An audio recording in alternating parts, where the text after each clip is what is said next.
Hey True Believers, Chris Mack coming at you with another excellent action figure review. Today we are going over the Marvel Legends Gray Black Widow Walmart exclusive action figure. And this thing is beautiful.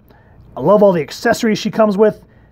Oh, I just can't wait to crack this thing open and start talking about it. But first we have to talk about the box. And if you guys do want to pick this up, as I just said, it is a Walmart exclusive. I checked their website, and according to there's one left. So if you guys want it, get on the ball and go get it. If not, please, first and foremost, support your local comic shop and pick up one if they have it in stock. If not, then you're gonna have to go to the secondary market, which I hope that they haven't jacked up the price. And as you can see here, she has a Black Widow logo. Love the little spider there. And then she has her, the hourglass thing there, the spot varnish. Gorgeous stuff there. And then you come around to the side, and this is what finally sold me on picking up this figure. I remember growing up, I didn't know who the Black Widow was very well, but I knew who she was with the red hair, and she always kind of had the gray jumpsuit and sometimes the jacket. So this screams how the Black Widow used to look in my mind's eye. So I was like, heck yeah, that was a gorgeous piece. If anyone knew who the artist is here, please let me know. I'd love to follow them on social media. You come around to the back and you get a so-so product shot. Kind of, yeah, whatever. Read up. I'll make sure to get a close-up on that so you guys can read it at your convenience. Come around to the side. Same gorgeous art piece there. Back to the front. Nothing on the bottom. So with that said, let's get Natasha Romanoff out of her packaging and get a closer look at her. And here's Natasha Romanoff out of the packaging, and as you can see, one heck of a gorgeous piece. I'm glad that I did not sleep on her. Like I said, initially when she came out, she was sort of a peg warmer at all the Walmarts I went to, and then all of a sudden she just disappeared. Thankfully, like I said, I found mine on clearance, and I'm glad that I finally just said, you know what?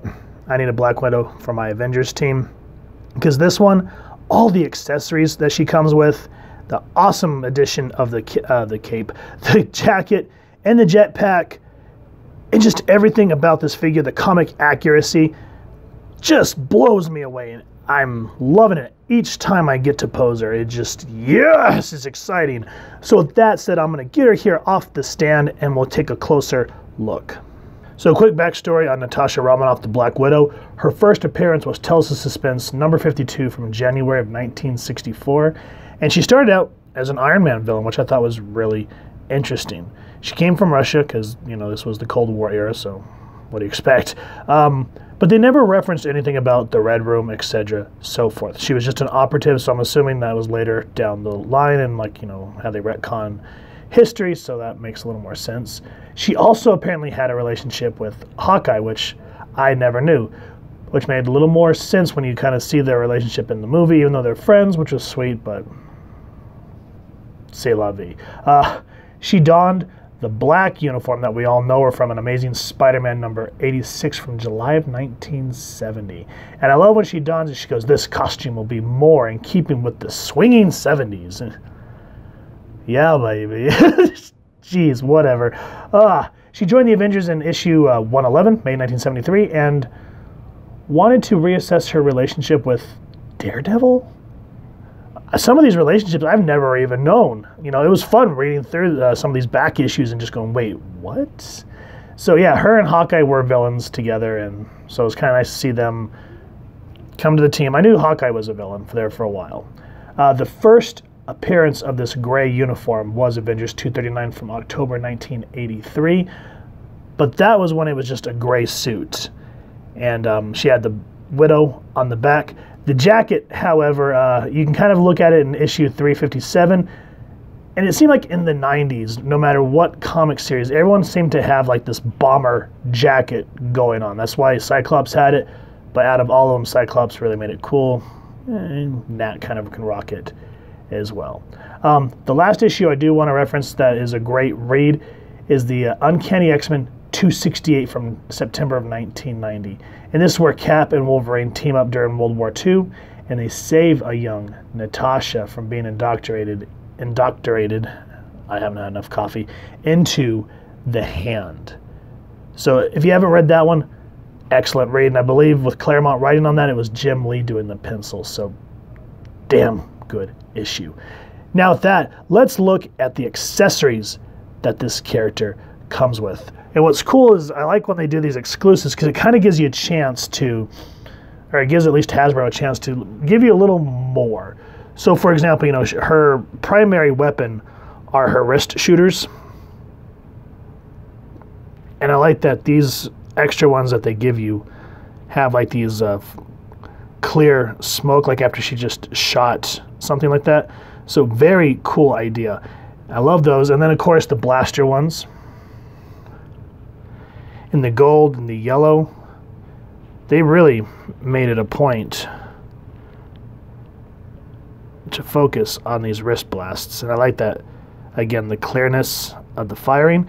And if you want to put it on her, they're relatively easy. So also with the accessories, you get the basic ones, so you just get her in vanilla poses. So gently take the hand off, if I can. Pop that one off. And then you just gently slide that up like so. And you can do it on top or bottom. It, you know, she's done it in both configurations. And then you take the hand, put it down.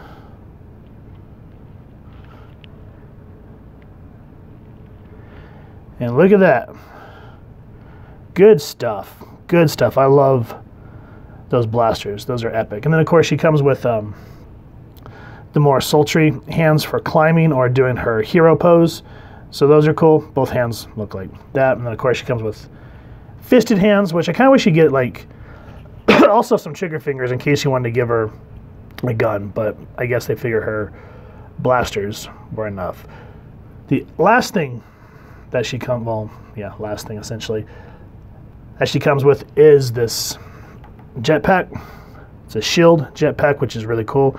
I kind of wish, to a degree, they would have left the S.H.I.E.L.D. logo off so you can use this with different teams. But just knowing that Hasbro referenced S.H.I.E.L.D. in that regard looks really cool. That gunmetal gray looks great. These are flimsy, so you can put it on her. And I will give you forewarning, this jetpack is a Muther Fucher to put on, I'll tell you what. And let's go over it now. So I've seen different people do it on their reviews, and this is the way that works for me. If you guys have a different suggestion, let me know, but I like to pop the hands off when the hands want to come off for me, so get both of them off. Take the blasters off. Oh no, I'm handless. And then what works for me is taking her arms, putting them, she looks like a turkey dinner. And then it's just a matter of kind of working these on. Get the little chicken nugget nubs there. And then the jacket is so, because of the ruffles, you have to be kind of careful. And you just gently work it on. And then just work with the articulation.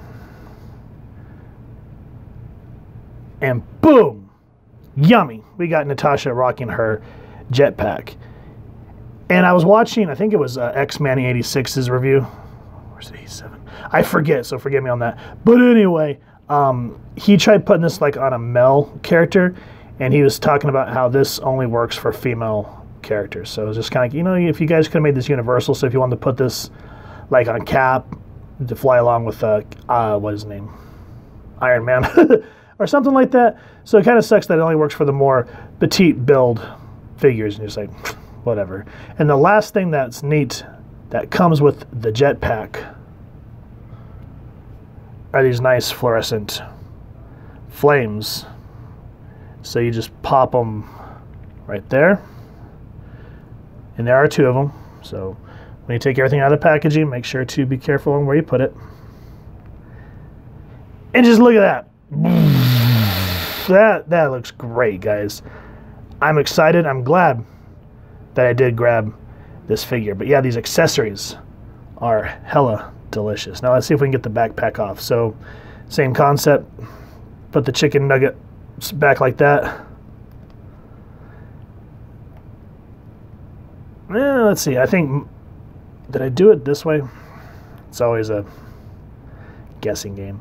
But you have to just really be careful on the jacket. That's the important thing, because all those ruffles. I want some potato chips. But anyway, just ever so careful. Working it down. I wish that instead, I don't know, maybe make it where the arms could have popped off or something. Because I like the idea that you don't have to plug it in her back. This looks more natural.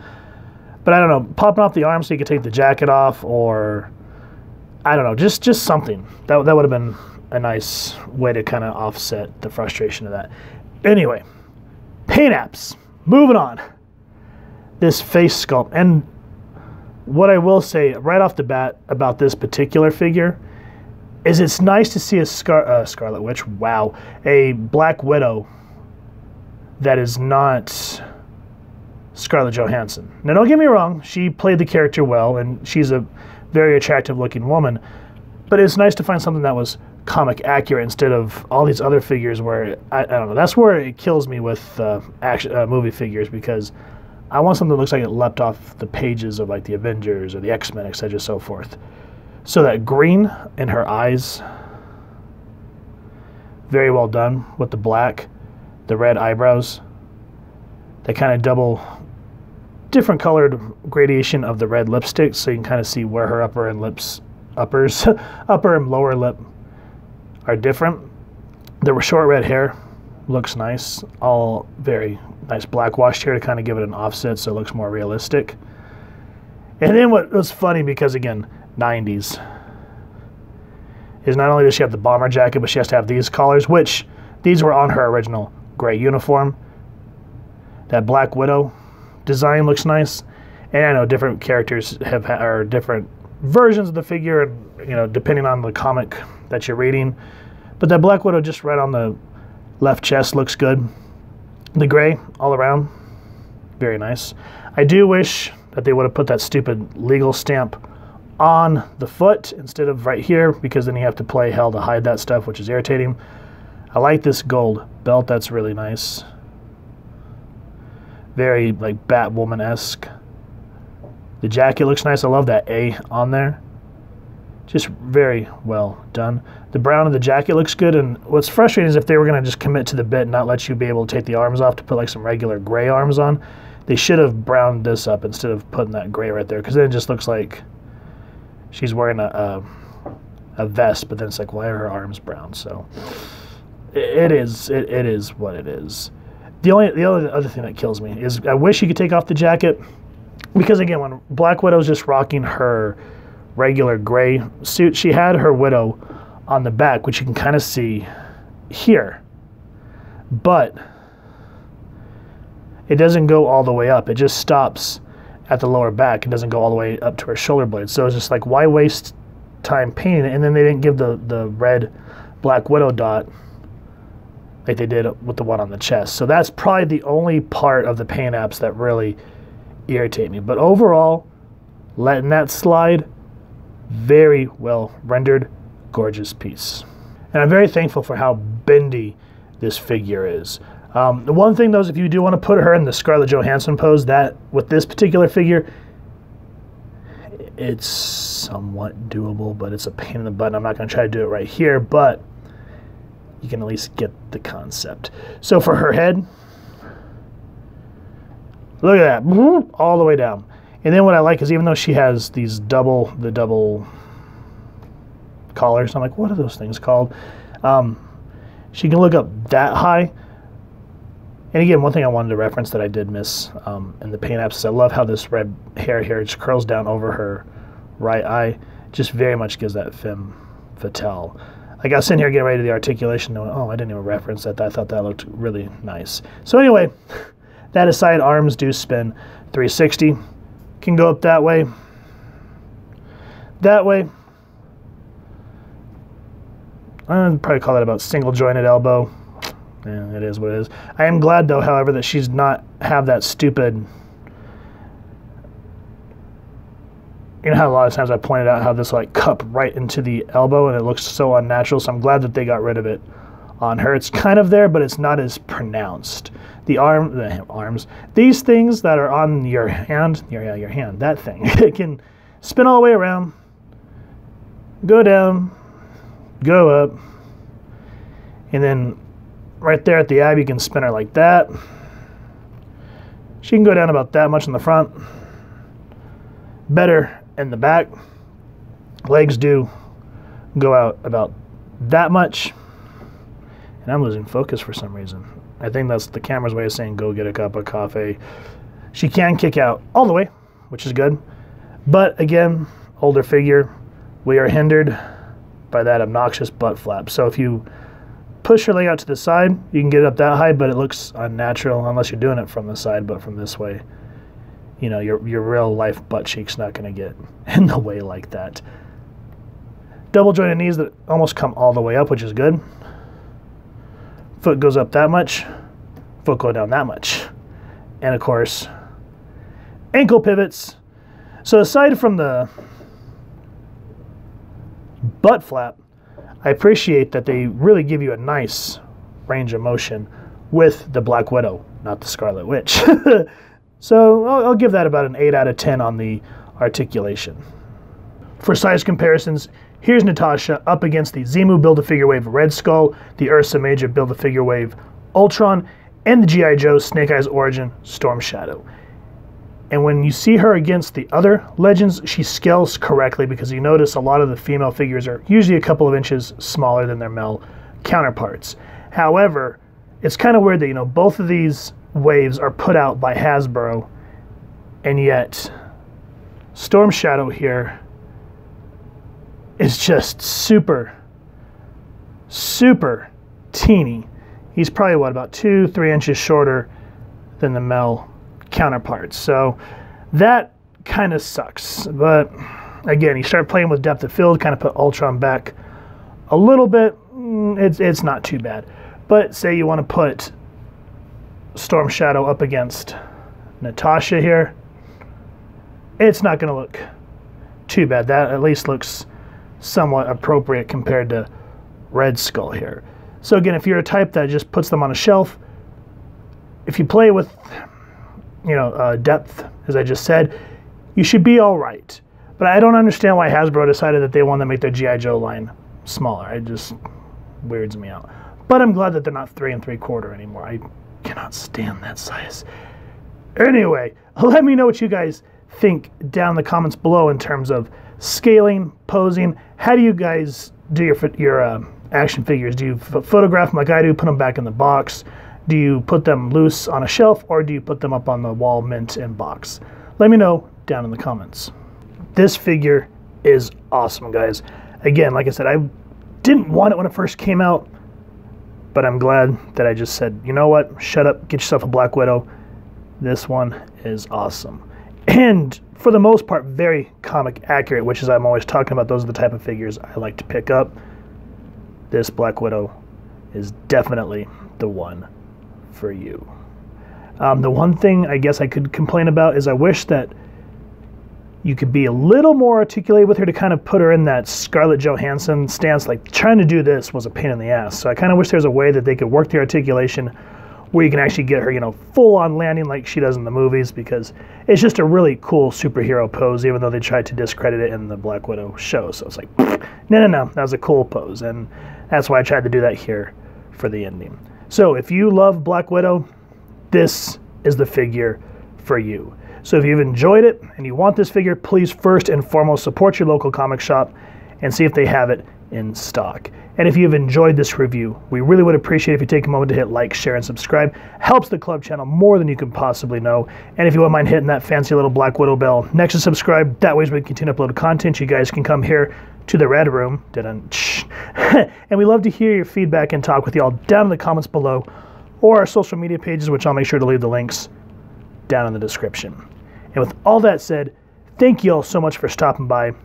Photo slideshow coming up next, and I hope you all continue to have an absolutely amazing day reading, and happy hunting, true believers.